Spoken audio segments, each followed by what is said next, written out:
அஸ்ஸலாமு அலைக்கும் வரஹ்மத்துல்லாஹி வபரகாத்துஹு. எல்லா புகழும் அல்லாஹுவுக்கே. சஹாபாக்கள் மற்றும் சஹாபிய பெண்மணிகளின் வரலாற்றை பார்த்துட்டு வந்துட்டு இருக்கோம். அந்த வரிசையில இன்னைக்கு நம்ம பார்க்க போறது உமர் இப்னு அல் ஹத்தாப் ரலியல்லாஹு அன்ஹு அவர்களுடைய வரலாற்றை தான் பார்க்க போறோம் இன்ஷா அல்லாஹ். இஸ்லாமிய வரலாற்றில் உமர் ரலியல்லாஹு அன்ஹு அவர்களின் பெயருக்கு ஒரு தனி சிறப்பு உண்டு. சொர்க்கத்திற்கு நற்செய்தி கூறப்பட்ட 10 நபித்தோழர்களில் உமர் ரலியல்லாஹு அன்ஹு அவர்களும் ஒருவர் ஆவார்கள். இரண்டாவது கலீஃபாவாக இருந்தார்கள். மக்காவில் பிறந்தாங்க. குறைஷிகளின் மிகவும் பிரபலமான அதி என்ற குலத்தை சேர்ந்தவர்கள். ஆரம்ப காலத்துல உமர் ரலியல்லாஹு அன்ஹு அவர்கள் இஸ்லாத்தை ஏற்றுக்கொள்ளவில்லை. மேலும் இஸ்லாத்தை ஏற்றுக்கொள்வதற்கு முன்பு நபிகள் நாயகம் ஸல்லல்லாஹு அலைஹி வஸல்லம் அவர்களின் எதிரிகளில் ஒருவராக இருந்தாங்க. இஸ்லாத்தை கடுமையாக எதிர்த்தார்கள்.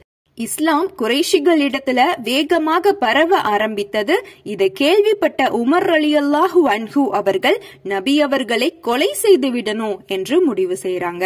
முடிவு செஞ்சு கொலை செய்யறதுக்காக போயிட்டு இருக்கும்போது வழியில அவங்க நண்பனான நுஐம் ரலியல்லாஹு அன்ஹு அவர்களை சந்திக்கிறாங்க. நுஐம் ரலியல்லாஹு அன்ஹு அவர்கள் இஸ்லாத்தை ஏற்றுக்கொண்டார்கள். ஆனா அது உமர் ரலியல்லாஹு அன்ஹு அவர்களுக்கு தெரியாது. நுஐம் ரலியல்லாஹு அன்ஹு உமர் ரலியல்லாஹு அன்ஹு அவர்களிடம் எங்க இவ்ளோ வேகமா போறீங்க என்று கேக்குறாங்க. அதற்கு உமர் ரலியல்லாஹு அன்ஹு அவர்கள் முஹம்மதை கொலை செய்யறதுக்காக போறேன் என்று சொல்றாங்க. நீங்க முஹம்மதை கொலை செய்யறது இருக்கட்டும், முதல்ல உங்க சகோதரியவும் அவங்க கணவரையும் போய் பாருங்க. அவங்க 2 பேரும் முஸ்லீமாக மாறிவிட்டார்கள் என்று சொல்றாங்க. இதை கேட்ட உமர் ரலியல்லாஹு அன்ஹு அவர்கள் அதிர்ச்சி ஆயிட்டாங்க. உடனே கோபத்தோடு தன் சகோதரி வீட்டிற்கு செல்றாங்க. வீட்டிற்குள் நுழையும் போது அவங்க சகோதரியும் சகோதரியின் கணவரும் குர்ஆன் வசனங்களை ஓதிக்கொண்டு இருக்காங்க. இத கண்ட உமர் ரலியல்லாஹு அன்ஹு அவர்கள் கோபமடைந்து அவங்க 2 பேர் கூடவும் சண்டை போடுறாங்க. தன் சகோதரியுடைய கணவரை அடிக்கிறாங்க. அதை தடுக்க வந்த சகோதரியவும் அடிக்கிறாங்க.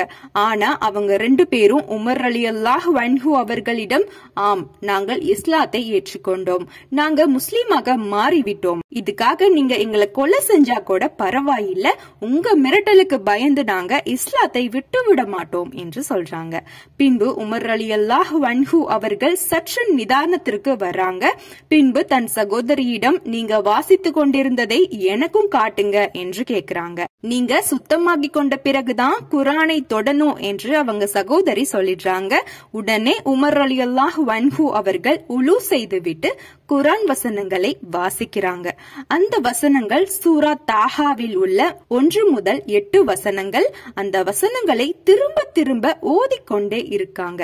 மேலும் அந்த வசனங்கள் தான் உமர் ரலியல்லாஹு அன்ஹு அவர்களின் மனமாற்றத்திற்கு காரணமாக இருந்தது. பின்பு இஸ்லாத்தை ஏற்றுக்கொள்ள தயாரானார்கள். உடனே நபிகள் நாயகம் ஸல்லல்லாஹு அலைஹி வஸல்லம் அவர்களை தேடி சென்றார்கள். நபிகளார் இருக்கும் தாருல் அர்க்கத்தின் கதவை தட்டுறாங்க. உள்ள இருந்து யார் என்று கேட்கவும், நான் தான் உமர் வந்திருக்கிறேன் என்று சொல்றாங்க. உமர் ரலியல்லாஹு அன்ஹு அவர்கள் தன் வாளை இடுப்பில் சொருகி வைத்திருந்ததை பார்த்து சற்று அச்சப்பட்டு காவலாளிகள் கதவை திறக்கல. பின்பு நபிகள் நாயகம் ஸல்லல்லாஹு அலைஹி வஸல்லம் அவர்கள் கதவை திறக்க சொல்றாங்க. கதவை திறந்ததுமே உமர் ரலியல்லாஹு அன்ஹு அவர்கள் நபிகளாரின் கையை பிடித்து, நான் இஸ்லாத்தை ஏற்றுக்கொள்கிறேன், அல்லாஹ்வை தவிர வேறு இறைவன் இல்லை என்றும் முஹம்மது நபி ஸல்லல்லாஹு அலைஹி வஸல்லம் அவர்கள் அல்லாஹ்வின் தூதர் என்றும் நான் உறுதிமொழிகிறேன் என்று கூறி இஸ்லாத்தை ஏற்றுக்கொண்டார்கள். இதை கேட்ட நபி தோழர்கள் அல்லாஹு அக்பர், இறைவன் மிக பெரியவன் என்று கூச்சலிட்டார்கள். மேலும் நபிகள் நாயகம் ஸல்லல்லாஹு அலைஹி வஸல்லம் அவர்கள் அல்லாஹ்விடத்துல இவ்வாறு துஆ செய்திருந்தார்கள். அபூ ஜஹல் அல்லது உமர் ஆகிய இருவரில் உனக்கு பிடித்த ஒருவர் மூலமாக இஸ்லாத்தை வலிமைப்படுத்துவாயாக என்று துஆ செய்திருந்தார்கள். மேலும் நபிகள் நாயகம் ஸல்லல்லாஹு அலைஹி வஸல்லம் அவர்கள் கூறினார்கள், உமர் ரலியல்லாஹு அன்ஹு அவர்கள் இவ்விருவரில் அல்லாஹ்விற்கு மிகவும் பிரியமானவராக இருக்கிறார் என்று. தான் முஸ்லிம் ஆகிவிட்ட மகிழ்ச்சியை மக்காவில் உள்ள மக்களிடம் அறிவிக்கிறதுக்காக உமர் ரலியல்லாஹு அன்ஹு அவர்கள் செல்றாங்க. அபூஜஹலிடம் சொல்றாங்க. மேலும் அங்கு உள்ள மற்ற குறைஷி தலைவர்களிடமும் சொல்றாங்க. பின்பு இந்த செய்தி அனைத்து காஃபிர் மக்களுக்கும் தெரிய வருது. அனைவருமே உமர் ரலியல்லாஹு அன்ஹு அவர்கள் மீது பெரும் கோபம் கொள்கிறார்கள். ஆனா உமர் ரலியல்லாஹு அன்ஹு அவர்கள் இஸ்லாத்தை ஏற்றுக்கொண்டு உறுதியாக இருந்தாங்க. இஸ்லாத்தை தழுவியவர்கள் குறைஷிகளுடைய கொடுமைக்கு பயந்து மறைமுகமாகவே வைத்திருந்தார்கள். மறைமுகமாகவே தொழுகவும் செஞ்சாங்க. மக்களுடைய இந்த நிலையை கண்ட உமர் ரலியல்லாஹு அன்ஹு அவர்கள் நபிகள் நாயகம் ஸல்லல்லாஹு அலைஹி வஸல்லம் அவர்களிடம் கேக்குறாங்க, நாம் சத்தியத்தை தானே பின்பற்றுகின்றோம் என்று. அதற்கு நபிகளார் ஆம் என்று சொல்றாங்க.